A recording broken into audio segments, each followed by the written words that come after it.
آج سفرناک میں ہم آپ کو لے چلیں گے صوبہ خیبر پختونخوا کے ایک انتہائی سرسبز و شاداب ضلع مردان میں. مردان کا شمار نہ صرف صوبہ خیبر پختونخوا بلکہ پورے پاکستان کے امیر ترین اضلاع میں ہوتا ہے. اس کی 3 تحصیلیں ہیں: مردان، کٹلانگ اور تخت بائی. جہاں تک وجہ تسمیہ کا تعلق ہے، ایک صوفی بزرگ علی مردان عرف صدائی بابا تبلیغ کے لیے 11ویں 12ویں صدی میں یہاں تشریف لائے اور اسے اپنا مسکن بنایا. بدھ مت اور ہندوؤں کو مسلمان کیا اور یہی وجہ ہے کہ اس علاقے کا نام مردان پڑ گیا. یہ قدیم گندھارا تہذیب کا مرکز تھا جو قدرتی خزانوں سے مالا مال ہے. سن 1934 میں دریائے سوات سے 3 نہریں نکال کر آبپاشی کا انتہائی عمدہ نظام قائم کیا گیا. یہ نہریں کلپانی، بگاڑی اور نارنجی کے نام سے مشہور ہیں. اس علاقے کی شادابی انہی تینوں نہروں کی مرہون منت ہے اور یہی وجہ ہے کہ گنا اور مکئی کی کاشت کے اعتبار سے یہ ضلع پورے کے پی میں نمبر 1 ہے. اس ضلع کا تذکرہ سکندر یونانی کے وقتوں سے ہو رہا ہے، کیونکہ سکندر، جب آپ جانتے ہیں کہ یہ دیر سوات کے رستے سے اس علاقے میں داخل ہوا، افغانستان سے آیا. سکندر یونانی اتنے بھی آیا سی جناب؟ تو اور کیا، دیر سوات سے انٹر ہوا تھا. بڑا ایک کٹیا بندہ سی جناب، ویکھو پٹھانا کو بھی بچ کے نکل گیا.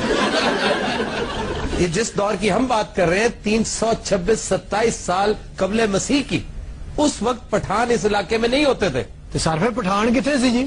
ہم پہلے بھی کئی مرتبہ ڈسکس کر چکے ہیں کہ اس کا روٹ جو تھا وہ میسیڈونیا سے چلا اور ایجپٹ آیا.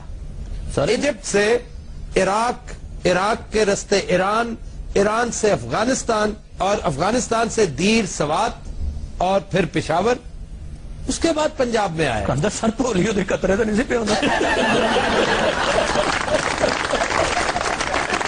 یہاں ٹورسٹ انٹرسٹ کی جگہ بھی بے شمار ہیں، خاص طور پر آثار قدیمہ. یہاں پر ایک جگہ ہے جمال گڑھ. یہاں سے تقریباً 5 کلومیٹر کے فاصلے پر سامل ڈھیر کا ایک تاریخی گاؤں ہے. یہاں سے بے شمار نوادرات ملے. گوتم بدھ کے انتہائی نایاب مجسمے، مورتیاں، سکے اور گندھارا پتھر سے بنے انتہائی دیدہ زیب اور نفیس زیورات، پھر برتن، یہ بھی یہیں سے ملے. یہ آپ اگر دیکھنا چاہیں تو لاہور میوزیم میں یہ موجود ہے. پھر تخت بائی اور شہباز گڑھا کے علاقے سے 2 صدی قبل مسیح سے لے کر 5ویں صدی قبل مسیح تک کے بدھ مت دور کی عمارتیں اور سٹوپا دریافت ہوئے ہیں. یہاں پر کزکندی کی قدیم مسجد ہے، جین مندر ہے مردان کا، پھر عبد الولی خان یونیورسٹی ہے اور باچا خان میڈیکل کالج. خواتین و حضرات، مشاہیر کے حوالے سے بھی خطہ مردان کی مٹی بڑی زرخیز ثابت ہوئی ہے. شاعروں میں ہمایوں ہما، زبیر حسرت، سلمہ شاہین، پھر چند اور شعراء کرام ہیں: قمر راہی، اندیش، شمس القمر، نور البشیر نوید. پیر گور کو شاعر امن کہا جاتا ہے. پھر ان کے ساتھ ساتھ ڈاکٹر محمد فاروق، محمد اقبال، طاہرہ آفریدی، یہ بھی ادب کے حوالے سے جانی پہچانی شخصیات ہیں اس ضلع کی. سیاستدانوں میں نوابزادہ عبد الغفار ہوتی، سابق گورنر اور وفاقی وزیر، یہ ایوب دور کی شخصیت ہے. جنرل فضل حق، سابق گورنر ہیں کے پی کے. میر افضل خان، یہ سابق وزیر اعلیٰ تھے. بیگم زری سرفراز، بیگم نسیم علی خان، خواجہ ہوتی، اعظم ہوتی اور حیدر ہوتی. فنکاروں میں زر سانگا بہت مشہور سنگر ہیں یہاں کی. جہاں تک انڈسٹریل بیس کا تعلق ہے، یہاں پر بڑی مشہور لوکوموٹو فیکٹری ہے اور 100 سے زائد سنگ مرمر کی کانیں ہیں. یہی وجہ ہے کہ یہاں پر ٹائل انڈسٹری نے بہت فلرش کیا ہے. اس کی سوغاتیں بے شمار ہیں، لیکن خصوصی طور پر جس کا تذکرہ نہ صرف موجودہ بلکہ تاریخ کی کتابوں میں بھی ہوتا ہے.